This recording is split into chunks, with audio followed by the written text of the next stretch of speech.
Shalom Bapak Ibu Saudara semua dimanapun Anda berada. Saya berdoa kita semua tetap aman di dalam lindungan Tuhan. Kita semua tetap diberkati Tuhan dan kita tetap kuat di dalam Tuhan. Pada hari ini ada bagian dari firman Tuhan yang ingin saya sampaikan. Dan kalau saya boleh beri judul, saya beri judul dengan satu kata yang cukup singkat, diam. Dan rupanya di zaman-zaman seperti ini, di zaman-zaman teknologi, di zaman-zaman penuh kecepatan, ditambah zaman-zaman yang tidak menentu seperti sekarang, orang susah untuk, dalam tanda kutip, untuk diam dan menjadi tenang. Karena ada banyak pikiran, ada banyak permasalahan yang harus dikerjakan, ada banyak permasalahan yang harus diselesaikan, ada banyak solusi yang harus diberikan. Karena zaman seperti sekarang, kita rasanya dikejar-kejar terus. Bahkan bagi yang bekerja di perusahaan mungkin atau yang bekerja di manapun, rasanya kayak dikejar deadline, dikejar tagihan, sehingga kita lupa salah satu bagian penting dari kekristenan, yaitu diam. Saya bacakan ayatnya untuk Bapak Ibu Saudara semua dimanapun Anda berada. Yesaya 30 ayat 15. Sebab beginilah firman Tuhan Allah yang Maha Kudus, Allah Israel. Dengan bertobat dan tinggal diam, kamu akan diselamatkan. Dalam tinggal tenang dan percaya terletak kekuatanmu. Ayat yang luar biasa. Dengan bertobat dan tinggal diam, dalam tinggal tenang dan percaya terletak kekuatan kita. Ternyata Alkitab menuliskan, Alkitab menyatakan terdapat kekuatan dalam keheningan. Terdapat kekuatan saat kita diam. Saat dunia mulai berkata untuk kamu harus lebih banyak bergerak, kamu harus lebih banyak berjuang, kamu harus banyak melakukan ini itu supaya kita makin kuat, supaya kita memperoleh kekuatan kita. Tapi kadang kekuatan kita datang saat kita diam, saat kita menantikan Tuhan, saat kita percaya kepada Tuhan.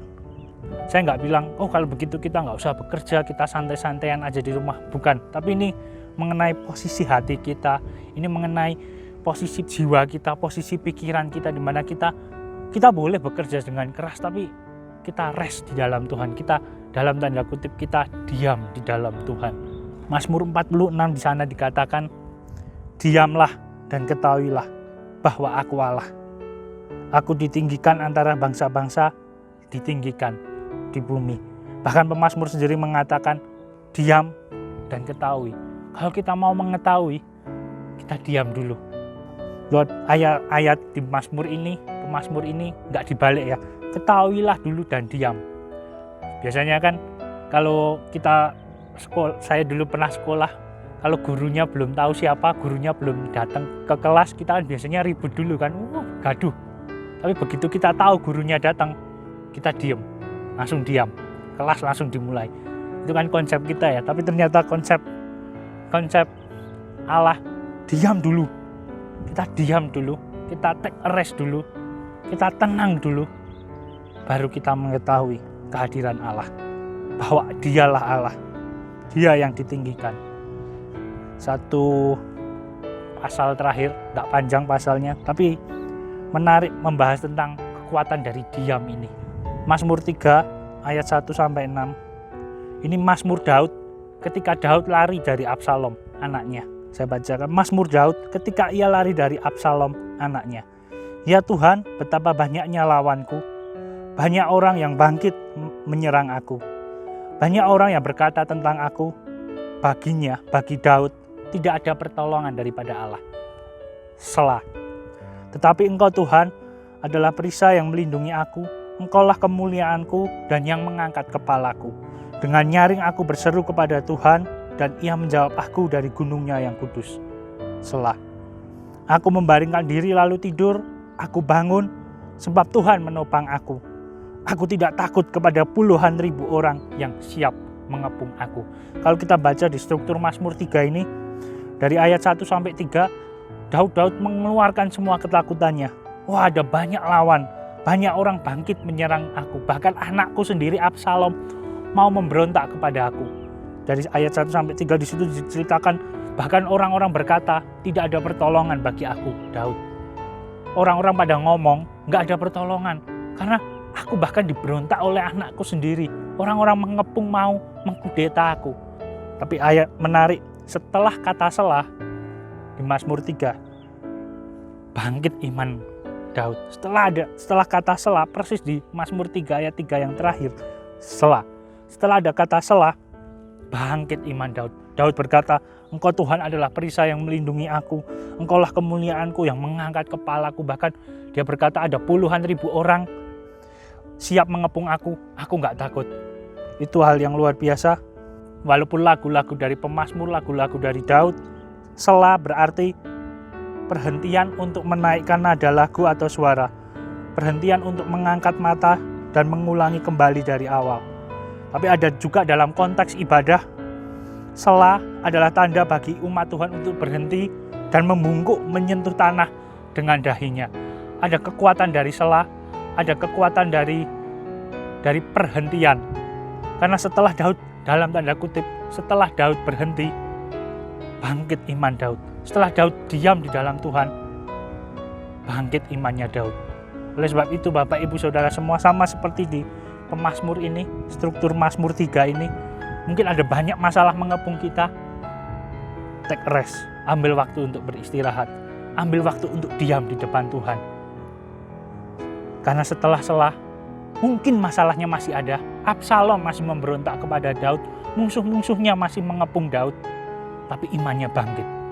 Setelah kita mungkin ada banyak permasalahan di sekitar kita dibuat pusing, kita dibuat stres oleh permasalahan di sekitar kita. Saat kita take rest, saat kita diam di depan Tuhan, mungkin masalahnya masih ada, permasalahannya masih ada, tuntutannya masih ada, tapi iman kita bangkit. Kembali kita memfokuskan pandangan kita kembali kepada Tuhan. Oleh sebab itu Bapak Ibu Saudara semua, di masa-masa seperti ini, biarlah kita tetap tinggal tenang di dalam Tuhan, kita diam di dalam Tuhan. Bukan berarti kita nggak bekerja, kita boleh bekerja dengan giat, kita boleh bekerja dengan keras. Tapi posisi hati kita tetap diam, menanti-nantikan Tuhan, tetap terhubung dengan Tuhan. Karena di dalam diam, kita bisa mengetahui bahwa Dia adalah Allah. Temukan keheningan di dalam Tuhan, temukan kekuatanmu di dalam Tuhan. Mari kita berdoa. Tuhan Allah Bapa kami yang ada di dalam kerajaan surga, terima kasih Tuhan buat firman-Mu Tuhan. Kami percaya Tuhan, firman-Mu menguatkan kami Tuhan. Kami percaya Tuhan, di dalam diam kami ada kekuatan Tuhan.